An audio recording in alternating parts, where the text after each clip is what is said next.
अस्सलाम वालेकुम, मेरा नाम अमरत हसन है और आज हम जेनेटिक्स के ऊपर बेसिक कॉन्सेप्ट्स के बारे में बात करेंगे। तो हम स्टार्ट करते हैं स्पीशीज से के अंदर अगर हम सिंपल टर्म्स में पहले समझ लें तो साइंसदान जो होते हैं, जो रिलेटेड ऑर्गेनिजम्स होते हैं, एक जैसे होते हैं, उनको क्लासीफाई करते हैं एक ही ग्रुप के अंदर।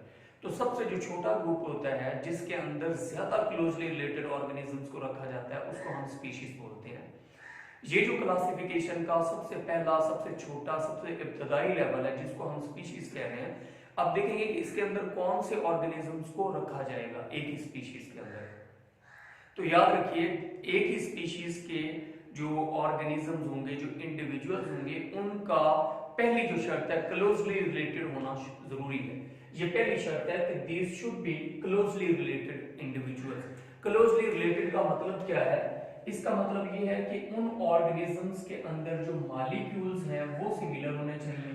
उन ऑर्गेनिजम्स के अंदर जो डिफरेंट प्रोसेसेस हैं वो प्रोसेसेस सिमिलर होने चाहिए। अब अगर हम मॉलिक्यूल्स की बात करें तो इन मॉलिक्यूल्स में आ जाता है डीएनए उनके एक जैसे होने चाहिए।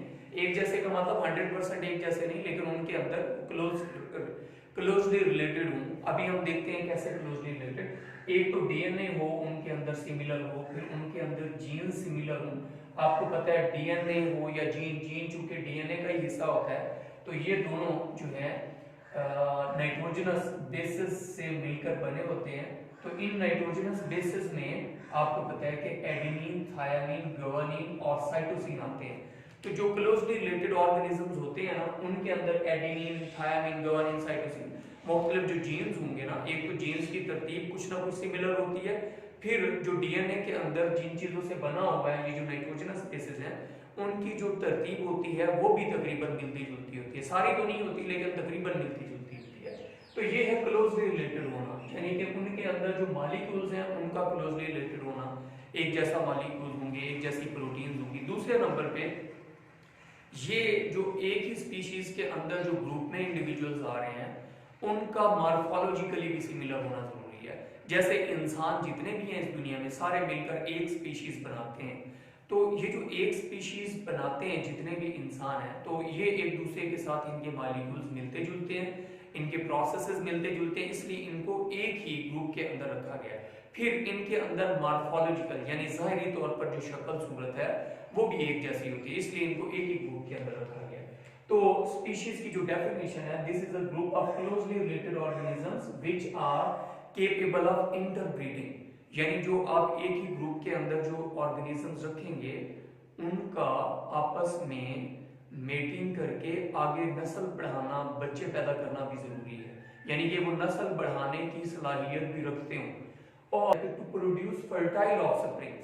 तो सिर्फ इंटरब्रीडिंग जरूरी नहीं है, इंटरब्रीडिंग भी जरूरी है, लेकिन सिर्फ ये जरूरी नहीं बल्कि इंटरब्रीडिंग से जो नस्ल आगे पैदा हो रही है उन बच्चों का एक तो वालिदैन की तरह का होना जरूरी है और दूसरी चीज उनका फर्टाइल होना जरूरी है। फर्टाइल का मतलब ये है कि वो भी अगर आगे नस्ल बढ़ाएं तो उनके भी आगे बच्चे पैदा हो सके, यानी कि वो भी जनरेशंस पैदा कर सकें। स्पीशीज के अंदर जो ऑर्गेनिज्म आएंगे वो इंटरब्रीडिंग होने चाहिए, तब वो एक स्पीशी के अंदर आ सकते हैं। लेकिन हम देखते हैं कि जब जो मेल गधा होता है, मेल डंकी होता है, अगर इस मेल डंकी का क्रॉस करवाया जाए फीमेल हॉर्स के साथ, अगर फीमेल हॉर्स हो और मेल डंकी हो, इन दोनों का जब हम क्रॉस करवाते हैं तो इनके क्रॉस करवाने के नतीजे में एक टोटली डिफरेंट ऑर्गेनिज्म बनता है, उसको हम म्यूल कहते हैं, खच्चर हम उसको उर्दू में बोलते हैं। तो ये जो मेल डंकी है ये अलग स्पीशीज है, डंकी अलग स्पीशीज है, फीमेल अलग है, हॉर्स जो है अलग स्पीशीज है। हमने तो कहा था कि स्पीशीज के अंदर इंटरब्रीडिंग होगी। अब वो इंटरब्रीडिंग जो कर सकते हो वो एक स्पीशी में आते हैं, लेकिन यहाँ पे तो ये स्पीशीज भी डिफरेंट है, लेकिन फिर भी ये इंटरब्रीड कर रहे हैं, एक दूसरे के साथ बच्चा पैदा कर रहे हैं आगे। तो ये जो आगे इनकी ऑफस्प्रिंग्स पैदा हो रही हैं, बच्चा पैदा हो रहा है, उसको हम बोलते हैं म्यूल, खच्चर। अब ये जो म्यूल है ये इन दोनों के जैसा मिलता जुलता है अपने पेरेंट्स, लेकिन पेरेंट्स की तरह नहीं है। ये जीनस, ये चीज ही और है म्यूल। अब इस म्यूल के साथ प्रॉब्लम ये है कि इसके वालिदैन तो आगे इन्होंने ऑफस्प्रिंग्स पैदा कर दी म्यूल की शक्ल में, लेकिन म्यूल आगे अपनी ऑफस्प्रिंग्स पैदा नहीं कर सकता, इसलिए हम इसको इनफर्टाइल बोलते हैं कि ये इनफर्टाइल है क्योंकि अपनी नस्ल पैदा नहीं कर सकता। तो क्या हम इसको स्पीशीज मान सकते हैं? नहीं। क्यों? क्योंकि इसके अंदर एक तो इनफर्टिलिटी है, ये आगे फर्टाइल नहीं है। इसलिए जो पॉपुलेशन की जो इंटरब्रीडिंग वाला कॉन्सेप्ट है वो यहाँ पे थोड़ा सा बदल जाता है।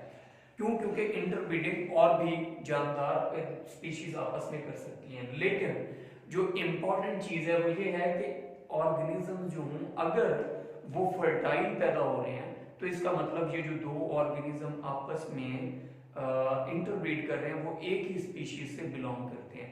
अब याद रखिए, डंकी को और हॉर्स को अलग अलग स्पीशीज इसीलिए माना जाता है, गो के ये आपस में इंटरब्रीड कर रहे हैं, एक शर्त इनकी आपस में पूरी हो रही है, इंटरब्रीड करेंगी, लेकिन दूसरी शर्त पूरी नहीं हो रही क्योंकि इनसे जो ऑफस्प्रिंग पैदा हो रहे हैं वो एक दूसरे के साथ वो फर्टाइल नहीं है, आगे ये अपने बच्चे पैदा नहीं कर सकता। इसलिए डंकी को और हॉर्स को अलग अलग स्पीशीज कहा जाता है।